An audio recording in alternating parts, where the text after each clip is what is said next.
The Atomos Ninja V is the perfect upgrade and companion to Canon R6 and Canon R5 for shooting long-format 4K videos. The Ninja V will also solve the annoying problem with 30-minute record limit, as well as creating a more professional workflow. If you're using the R5 and shooting 8K, then the Atomos Ninja V Plus would be a better match. But the setup process is the same. If you, like me, own a Canon R6 or an R5, and just bought a Ninja V or are thinking about buying one, then this video will show you how to quickly set it up, and I will share my preferred settings for the best results.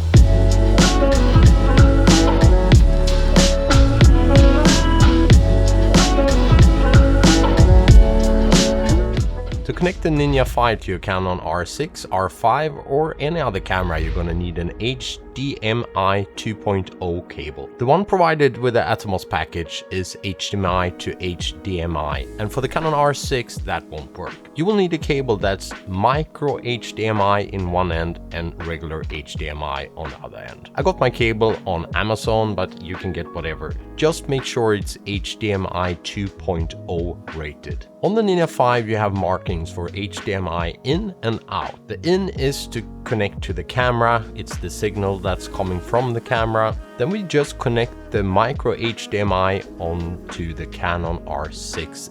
Just be careful, because the micro HDMI are known for being fragile.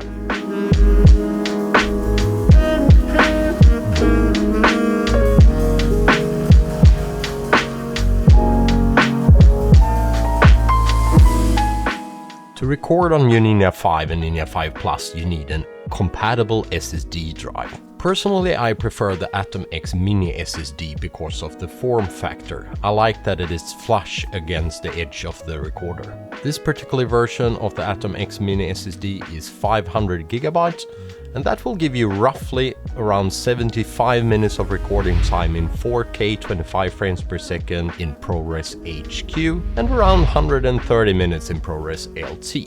Just slide your drive into the back of your Ninja V or Ninja V Plus recorder and you are set to go.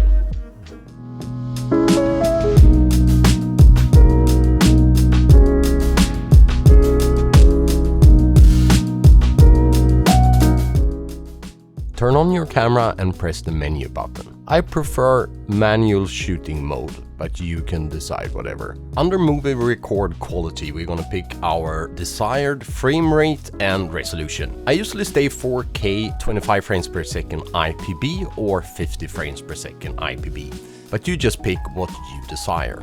Then on record menu tab 3, we are going to pick log settings. Under log settings, we can decide to shoot no log, C-log or C-log 3, and we're gonna pick C-log 3 because it's the best, it's the widest, has most dynamic range.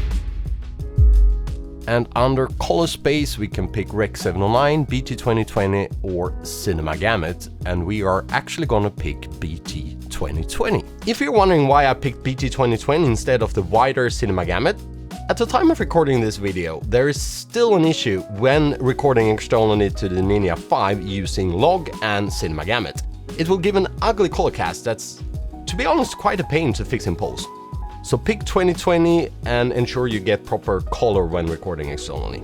Tab 8 on the record menu, we are going to set our HDMI settings to be both camera plus external recorder. Then under timecode, we actually have a hidden feature that says HDMI. And under here, you can set record to on. That makes it possible to start recording on your Ninja V when you press record on your camera. I think that's a really handy feature. Then on menu 5, tab 2, we have echo mode. It's a former overheat function that's got a new name. So set echo mode to off. That way your camera won't turn off and you can be recording longer than 30 minutes. And that's it. That's all the settings we actually need to set to make your camera ready to record on the Ninja.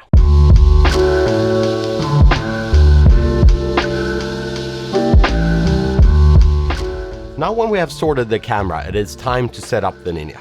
In the Ninja, we are going to the Input tab. In the upper left corner, you can ensure that you are matching your camera settings. In our case, it was 4K 25 frames per second, and we can read UHD 25. So that's okay. In the lower left corner, turn Log HDR on, and then we're just gonna match the camera settings for gamma and gamut. So in our case, it's gonna be Log 3 and BT 2020. And that's everything we need to set under the Input tab.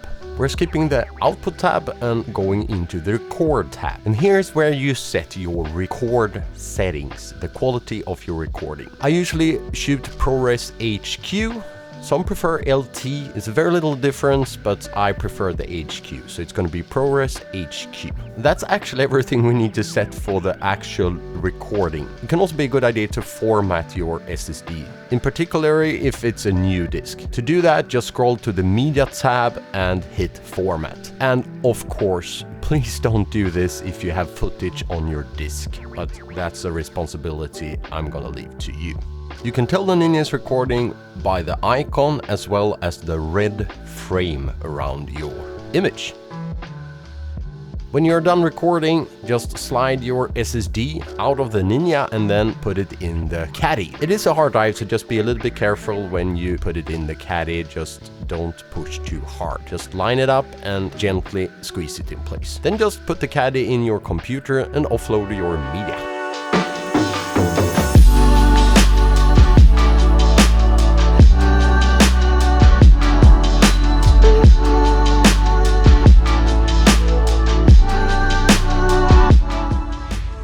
Just as the camera, we need to ensure that the Ninja V has the latest firmware.